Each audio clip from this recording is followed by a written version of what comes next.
राधे राधे। आज मैं श्रीमद् भगवद गीता यथारूप के दूसरे अध्याय से 47वां श्लोक हम सब के कल्याण की प्रार्थना के साथ पढ़ूंगी। ओम श्री परमात्मने नमः। श्रीमद् भगवद गीता अथ द्वितीयोऽध्यायः। अगर मुझसे पढ़ने में या समझने में कुछ भी गलती हो जाए तो मैं केवल भगवान की ही मंदबुद्धि बालिका हूँ, ऐसा जानकर प्रभु मुझे बहुत क्षमा करें।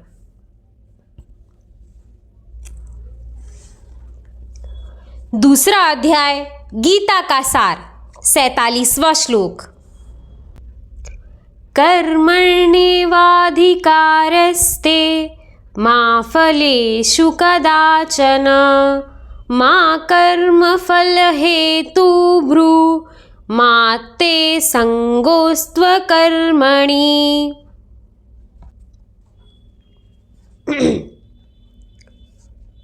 तुम्हें अपना कर्म कर्तव्य करने का अधिकार है, किंतु कर्म के फलों के तुम अधिकारी नहीं हो। तुम ना तो कभी अपने आप को अपने कर्मों के फलों का कारण मानो, ना ही कर्म ना करने में कभी असक्त हो। तात्पर्य, यहां पर 3 विचारणीय बातें हैं। कर्म, स्वधर्म, विकर्म तथा अकर्म। कर्म यानी स्वधर्म वे कार्य हैं जिनका आदेश प्रकृति के गुणों के रूप में प्राप्त किया जाता है। अधिकारी की सम्मति के बिना किए गए कर्म विकर्म कहलाते हैं और अकर्म का अर्थ है अपने कर्मों को ना करना। भगवान ने अर्जुन को उपदेश दिया कि वह निष्क्रिय ना हो, अपितु फल के प्रति असक्त हुए बिना अपना कर्म करे।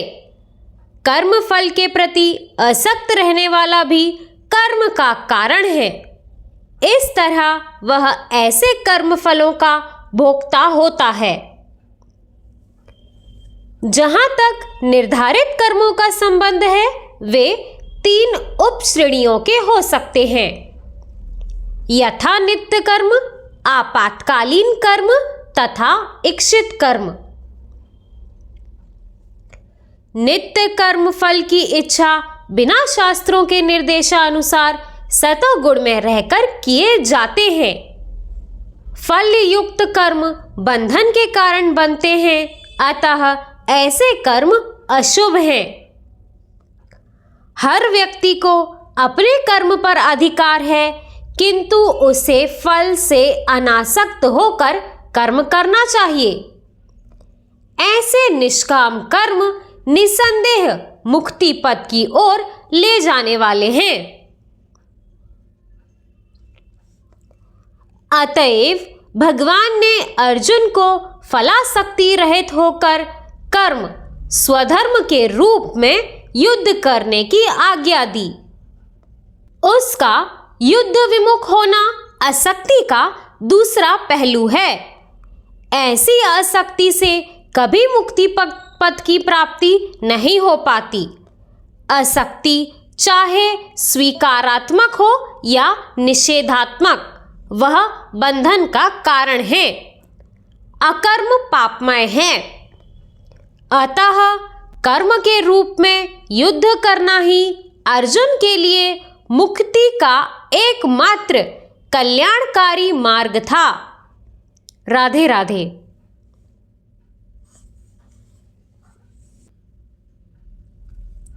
दोस्तों, वैसे तो इस श्लोक पे जितना भी बोलूं कम ही होगा, पर एक बात ज़रूर बोलूँगी कि मैंने अपने श्रीमद् भगवद गीता जी के जब मैं उपदेश सुनती थी, जब मैंने अध्ययन करना शुरू नहीं किया था, तब शुरुआत मेरी यहीं से हुई थी कि कर्मण्येवाधिकारस्ते मा फलेषु कदाचन, कि कर्म हमें करना ही है और फल की चिंता नहीं करोगे तो कर्म में और ज़्यादा दृढ़ता से अपने कर्म को सही दिशा में कर पाओगे।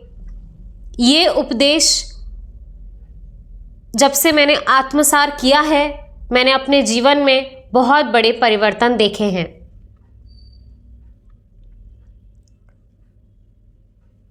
मैं फिर भी सोचती हूँ कि काश और पहले मैंने इन चीज़ों को समझा होता।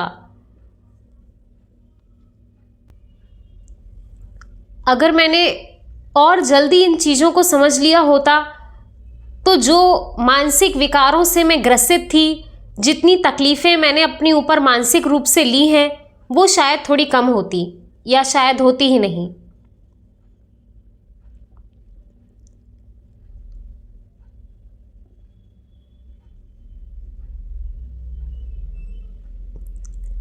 अगर आज मैं यहाँ तक पहुँची हूँ, दूसरे अध्याय के 47वें श्लोक तक, तो कहीं ना कहीं इस श्लोक का एक बहुत बड़ा प्रभाव रहा है।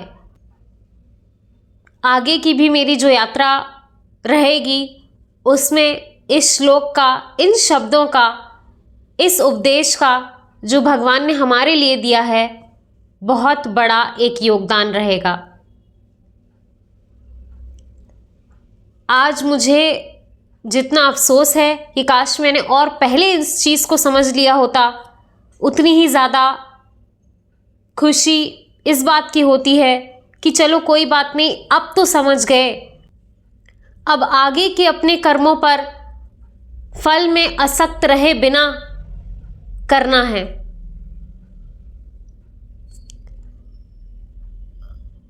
जिस मेंटल पीस की लोग बात करते हैं, मानसिक शांति की, मुझे लगता है लोग शायद हो सकता है बड़े बड़े वैज्ञानिक, बड़े बड़े मनोवैज्ञानिक इसके ऊपर शोध कर रहे हैं कि कैसे मानसिक शांति, मेंटल पीस, इन सब चीज़ों पर हम काम कर सकते हैं। पर मुझे लगता है कि ये काम कोई तीसरा व्यक्ति आपके लिए नहीं कर सकता। जैसे मैं व्यायाम करूँगी तो मेरा ही शरीर स्वस्थ होगा, किसी दूसरे व्यक्ति के व्यायाम करने से मेरा शरीर स्वस्थ नहीं हो जाने वाला। बिल्कुल इसी तरह से आप जिस मानसिक शांति की खोज में हैं, वो किसी दूसरे या तीसरे के कुछ करने या कहने से नहीं हो जाएगा। आपको आपके अंदर ही ढूंढना पड़ेगा, आपको ही आपके ऐसे कर्मों को उत्पन्न करना पड़ेगा जो आपको एक सही रास्ता और दिशा में ले जा सके। इसीलिए हमारे गुरुजनों ने आत्मज्ञान को सर्वश्रेष्ठ माना है। हमारे गुरुजी तो यही कहते हैं कि हमारी यात्रा की शुरुआत ही आत्मज्ञान से होती है। एक उन्होंने बहुत सुंदर कहानी सुनाई थी कि एक व्यक्ति होता है, उसे दुनियादारी की सारी चीज़ें पता होती हैं कि ब्रह्मांड में क्या चीज़ें हैं, पृथ्वी कैसे बनी है, वैज्ञानिक दृष्टिकोण, वैदिक दृष्टिकोण, सब कुछ पता होता है उसे। लेकिन उसे अपने जीवन के जो सार्थक चीज़ें हैं, जो उसके जीवन पे प्रभाव डालने वाली होती हैं, उसे वो नहीं आता, तो उसका जीवन पूरी तरह से शून्य हो जाता है। इसका मतलब आप समझो, कोई दूसरा व्यक्ति जब आपको बताए कि आपको ये कर्म करना है, या आप किसी तीसरे व्यक्ति को देखकर कि ये जो कर रहा है वही मैं भी करता हूँ, अगर इस तरीके से आप चलोगे और कर्म करोगे तो वो कर्म आपके अकर्मों में बदल जाएंगे, मतलब उनका कोई मतलब नहीं होगा। लेकिन आत्मज्ञान से जो कर्म उत्पन्न होता है उसी को हमारे गुरुजनों ने सकर्म बताया है, और वही आगे जाकर निष्काम कर्म योग में बदल जाता है।